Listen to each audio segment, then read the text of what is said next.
ശ്രീ അനുരാജ് നോക്കൂ, ഇവിടിപ്പോ കൃത്യമായും വികസനമാണ് ഈ തെരഞ്ഞെടുപ്പിന്റെ അജണ്ട എന്ന് ആവർത്തിച്ച് പറയുന്നത് BJP സംസ്ഥാന അധ്യക്ഷനാണ്. അദ്ദേഹത്തിന്റെ മുന്നിലേക്ക് ഒരു മൈക്ക് വന്നാൽ അദ്ദേഹം വികസനം പറഞ്ഞിരിക്കും, വികസനമാണ് തങ്ങളുടെ അജണ്ട എന്ന് പറഞ്ഞിരിക്കും. പക്ഷേ നോക്കൂ, കഴിഞ്ഞ ദിവസങ്ങളിലായി BJPയുടെ ഭാഗത്തു നിന്നും ചർച്ചയാകുന്ന വിഷയം എന്താണ്? ബി ഗോപാലകൃഷ്ണൻ നടത്തിയ വിവാദ പരാമർശമാണ്. കേരളം ഇന്ന് വരെ കേട്ടിട്ടില്ലാത്ത വർഗീയ പരാമർശമാണ് അദ്ദേഹത്തിന്റെ ഭാഗത്തു നിന്നും ഉണ്ടാകുന്നത്. ഒരുപക്ഷെ കേരളത്തിന് പുറത്തുപോലും ഈ രീതിയിൽ മതം വെച്ച് MLA സ്ഥാനം വീതം വെക്കുന്ന തരത്തിലുള്ള പരാമർശങ്ങൾ ഉണ്ടാകുമോ എന്നറിയില്ല. അത്രയും കടുത്ത വർഗീയ പരാമർശം അദ്ദേഹത്തിന്റെ ഭാഗത്തു നിന്നും ഉണ്ടായിരിക്കുകയാണ്. ഇതിപ്പോൾ പത്രിക എന്തായാലും സ്വീകരിച്ചിട്ടുണ്ട്. ഇനി നിയമ നടപടികൾ എന്തൊക്കെയാണ് എന്നത് വരാനിരിക്കുന്നതേ ഉള്ളൂ. ശരിക്കും പറഞ്ഞാൽ BJP സംസ്ഥാന അധ്യക്ഷൻ മുന്നോട്ട് വെച്ച വികസന അജണ്ട അതിനെ വഴിതിരിച്ചു വിടുകയല്ലേ ആ പരാമർശം ചെയ്തിരിക്കുന്നത് യഥാർത്ഥത്തിൽ? അല്ല, അങ്ങനെയല്ല. ഇപ്പോ NDAയുടെ മുഖ്യ അജണ്ടയാണ് വികസിത കേരളം എന്ന ആശയം. അപ്പോ ആ കേന്ദ്ര ആശയത്തിൽ നിന്ന് വ്യതിചലിച്ചുകൊണ്ട് NDA ഈ തെരഞ്ഞെടുപ്പിൽ പ്രവർത്തിക്കാൻ സാധ്യതയില്ല. പിന്നെ ഇപ്പൊ ഇവിടെ ചൂണ്ടിക്കാണിച്ചതുപോലെ ഇതൊരു തെരഞ്ഞെടുപ്പ് ഗോതയാണ്. അപ്പോൾ സ്വാഭാവികമായിട്ടും ഓരോ സാഹചര്യങ്ങളോടും പ്രതികരിക്കേണ്ട സാഹചര്യത്തിൽ നമ്മൾ ഈ പറഞ്ഞ ഡീൽ എന്ന് പറയുന്ന കാര്യത്തോട്, അല്ലെങ്കിൽ ഈ പറയുന്ന നേതാക്കന്മാരുടെ വാക്കുകൾ, ഇതിലൊക്കെ സ്വാഭാവികമായിട്ട് NDAക്ക് പ്രതികരിക്കേണ്ടി വരും. പക്ഷെ NDA ചെയ്യുന്നത് അത്തരം കാര്യങ്ങളോട് പ്രതികരിക്കുക എന്നത് മാത്രമാണ്. ആ മുന്നണിയുടെ പ്രധാന ആശയത്തെ മാറ്റി വെച്ചുകൊണ്ട് പ്രവർത്തിക്കാൻ NDA ശ്രമിക്കുന്നില്ല. അങ്ങനെ ശ്രമിക്കാൻ സാധ്യത ഇനി അങ്ങോട്ടുള്ള ദിവസങ്ങളിലും ഇല്ല. പക്ഷെ ഇപ്പോ ഈ ദിവസങ്ങളിൽ LDFും UDFും ചെയ്യുന്നത് എന്ന് വെച്ചിട്ടുണ്ടെങ്കിൽ, നമ്മളിപ്പോ ഈ ചെറ്റത്തരം എന്നുള്ള വാക്കിനെ ബേസ് ചെയ്തിട്ടാണല്ലോ ഇതിപ്പോ ചർച്ച തുടങ്ങിയത്. അപ്പൊ ഈ ചെറ്റത്തരം എന്ന വാക്ക് മലയാള ഭാഷയിൽ സഭ്യമായ ഒരു വാക്കാണ്, അല്ലെങ്കിൽ ഒരു പ്രയോഗമാണ് എന്നൊക്കെ അത് സംഭവിച്ചു കഴിഞ്ഞിട്ടും പിണറായി വിജയൻ അത് വീണ്ടും ആ അവകാശവാദം ഉന്നയിച്ച് മുന്നോട്ട് വരുന്നു എന്നുള്ളതാണ്. അപ്പൊ നമ്മൾ മനസ്സിലാക്കേണ്ടത് അദ്ദേഹത്തിന്, നമ്മൾ പരിശോധിക്കേണ്ട അദ്ദേഹത്തിന്റെ ചരിത്രമാണ്. കാരണം നേരത്തെ പറഞ്ഞതുപോലെയുള്ള പല പദപ്രയോഗങ്ങൾ അദ്ദേഹം നടത്തിയിട്ടുണ്ട്. ആ പദപ്രയോഗങ്ങൾ ഇപ്പൊ ഈ പറഞ്ഞ പോലെ ബിഷപ്പിനെ അവിടെ ഒരു കാര്യം കൂടി സൂചിപ്പിച്ചോട്ടെ ശ്രീ അനുരാജ്, താങ്കൾ ഇപ്പോൾ ന്യായീകരിച്ചു എന്നതിനെയാണല്ലോ സൂചിപ്പിക്കുന്നത്. ഗോപാലകൃഷ്ണൻ പറഞ്ഞതിനെ BJP സംസ്ഥാന അധ്യക്ഷനും ന്യായീകരിച്ചിട്ടുണ്ട്. എന്താണ് തെറ്റെന്നാണ് ചോദിച്ചത്. അപ്പൊ എന്തായാലും ഈ രീതിയിൽ പണ്ട് പറഞ്ഞ പ്രയോഗങ്ങൾ, ഇപ്പൊ പരനാറി എന്നുള്ള പ്രയോഗമൊന്നും പിൻവലിച്ചിട്ടില്ല. അത് അങ്ങനെ തന്നെയാണെന്നാണ് പറഞ്ഞിട്ടുള്ളത്. അപ്പൊ പിണറായി വിജയൻ എന്ന നേതാവിന്റെ രീതി എന്ന് വെച്ചിട്ടുണ്ടെങ്കിൽ ഇത്തരം വാക്കുകൾ പ്രയോഗിക്കുകയും അത് അങ്ങനെ തന്നെയാണെന്ന് ആവർത്തിക്കുകയാണ് അദ്ദേഹം ചെയ്യാറ്.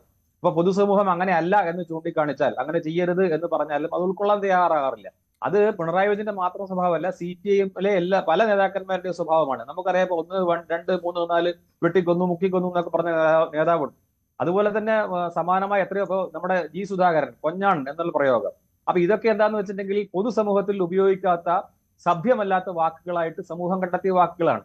ഇനി ഒരു വാക്ക് സഭ്യമാണോ അസഭ്യമാണോ എന്നൊക്കെ ഉള്ളത് ലിംഗ്വിസ്റ്റിക്സ് അല്ലെങ്കിൽ ഭാഷാശാസ്ത്രം വെച്ചിട്ടൊക്കെ നമുക്ക് ചിലപ്പോൾ അതിനെ വർഗീകരിക്കാൻ സാധിക്കുമായിരിക്കും. അതിലേക്കൊന്നും അല്ലല്ലോ പൊതുപ്രവർത്തകർ പോകേണ്ടത്. പൊതുപ്രവർത്തകർ പൊതുസമൂഹത്തിന് മുന്നിലുള്ള ഭാഷ, ആ ഭാഷ എങ്ങനെ ഉപയോഗിക്കുന്നു, അതിനെ നന്നായിട്ട് എങ്ങനെ കൊണ്ടു നടക്കാം.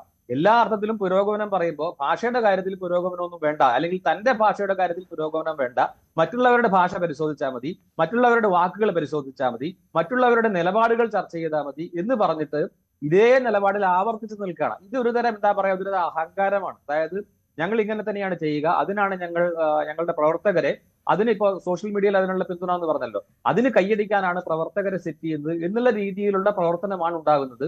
അത് നിർഭാഗ്യവശാൽ LDFിലുണ്ട്, ഇപ്പൊ UDFിലും അത് തന്നെയാണ് ഇപ്പൊ സംഭവിച്ചുകൊണ്ടിരിക്കുന്നത്. UDFിൽ അങ്ങനെ അല്ലേ എന്ന് വെച്ചാൽ അങ്ങനെ തന്നെ സംഭവിക്കുന്നുണ്ട്.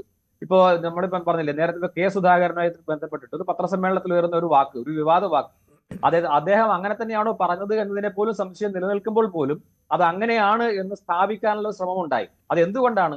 കേരളത്തിലെ രാഷ്ട്രീയത്തിൽ ഇത്തരത്തിലുള്ള മൂല്യച്യുതി സംഭവിച്ചത് കൊണ്ടാണ് രാഷ്ട്രീയ നേതാക്കന്മാരെ, വാക്കുകളെ പോലും ഇതിപ്പം ശരിയായ രീതിയിൽ അങ്ങനെ മോശം വാക്കാണോ പ്രയോഗിച്ചത് എന്ന് മനസ്സിലാക്കാൻ സാധിക്കാഞ്ഞിട്ട് പോലും നമുക്കതിൽ പിന്നീട് ശാസ്ത്രീയ പരിശോധനയ്ക്ക് വിധേയമാക്കിയപ്പോൾ അങ്ങനെ അല്ല എന്ന് മനസ്സിലായി എന്നൊക്കെ പറഞ്ഞു. എന്തായാലും മാധ്യമങ്ങളും പൊതുസമൂഹമൊക്കെ അതിനെ അവിടെ ഉപേക്ഷിച്ചു. അതിന്റെ തുടർന്ന് അങ്ങോട്ടൊരു പ്രവർത്തനം ഉണ്ടായില്ല.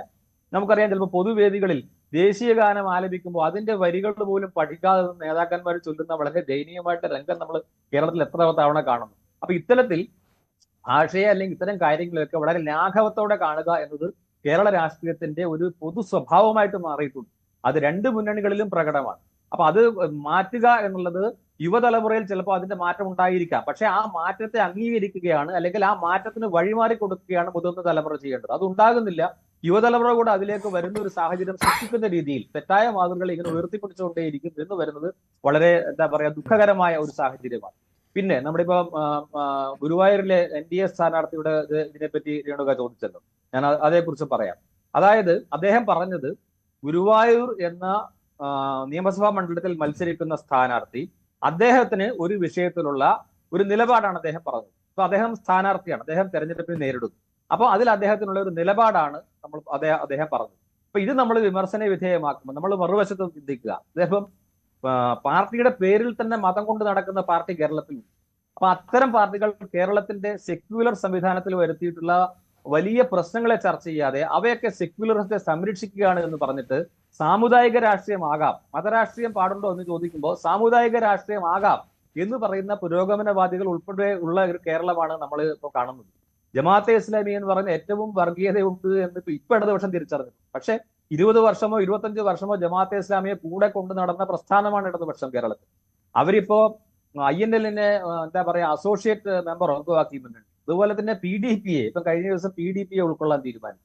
ഇങ്ങനെ ഏതൊക്കെ വർഗീയതയെ, ഇസ്ലാമിക വർഗീയതയെ എങ്ങനെയൊക്കെ പുൽകണമോ അതിനൊക്കെ ശ്രമിക്കുകയാണ് ഇടതുപക്ഷം. അതേസമയം ഈ തെരഞ്ഞെടുപ്പിലുണ്ടായ വലിയൊരു സംഭവം UDF-നെ സംബന്ധിച്ചിടത്തോളം പ്രതിപക്ഷ നേതാവ് പറഞ്ഞത് ജമാഅത്തെ ഇസ്ലാമി മതരാഷ്ട്രവാദം ഉപേക്ഷിച്ചു എന്നുള്ളതാണ്. എന്ന് പറഞ്ഞെന്താണ്, ഉപ്പിന്റെ ഉപ്പുരസം പോയി. കാരണം മതരാഷ്ട്രവാദം ഇല്ലെങ്കിൽ ജമാഅത്തെ ഇസ്ലാമി ഇല്ല. അത് ഇന്ത്യയിൽ മാത്രമല്ല, അത് ബംഗ്ലാദേശിലായാലും മറ്റു രാജ്യങ്ങളിലായാലും ആഗോളതലത്തിലും ഒക്കെ മതരാഷ്ട്രവാദമാണ് ആ സംഘടനയുടെ അടിസ്ഥാനമായ ഒരു നയം. ബംഗ്ലാദേശിലേക്ക് ഒരു രാഷ്ട്രീയ പാർട്ടി ആയിട്ട് തന്നെ ജമാഅത്തെ ഇസ്ലാമി മത്സരിക്കുകയാണ്. ഇവിടെയാണ് ഇപ്പൊ വെൽഫെയർ പാർട്ടിയായിട്ട് നിൽക്കുന്നത്. എന്നിട്ട് ഈ വിവാദമൊക്കെ നടക്കുമ്പോഴും കഴിഞ്ഞ ദിവസം വെൽഫെയർ പാർട്ടി തീരുമാനിച്ചു ഞങ്ങൾ UDF-നെ പിന്തുണയ്ക്കും തീരുമാനിച്ചു. അപ്പൊ ഈ രീതിയിൽ വർഗീയതയെ പുൽകുന്നതിന് വേണ്ടി ഏതൊക്കെ രീതിയിൽ പോളറൈസേഷൻ സാധിക്കുമോ, നമ്മൾ ഈ പറയുന്ന ഡീൽ വിവാദം, എന്തിനാണ് ഡീൽ ഉന്നയിക്കുന്നത്?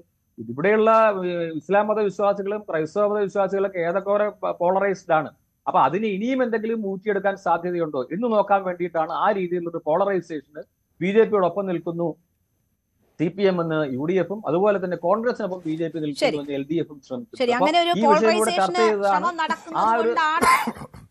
ആ വിഷയം ചർച്ച ചെയ്തതാണ്. ആ ചർച്ച പൊതുവെ അതിലേക്ക് എത്തുകയും ചെയ്തൊരു സാഹചര്യം. അതുകൊണ്ടായിരിക്കും ഇങ്ങനെ രാഷ്ട്രീയ പാർട്ടികളുടെ പേരിലുണ്ടെങ്കിൽ പോലും തെരഞ്ഞെടുക്കപ്പെടുന്ന MLA-മാർ ഏതെങ്കിലും മതം നോക്കിയല്ല പ്രതിനിധീകരിക്കുന്നത്, ഒരു മണ്ഡലത്തെയാണ് അവർ പ്രതിനിധീകരിക്കുന്നത്. ഏതെങ്കിലും ജാതിയോ മതമോ ഒന്നും അതിൽ വിഘാതമാകുന്നില്ല. അവിടെയാണ് ഹിന്ദു MLA എന്നൊരു പരാമർശം വരുന്നത്. അത് ന്യായീകരിക്കപ്പെടുന്നത് എന്തായാലും മതമാണ് പ്രശ്നം. ഒരു സമുദായത്തിന് കഴിഞ്ഞ 10 വർഷം കിട്ടാതെ പോയത് തിരിച്ചു കൊടുക്കലാണ്.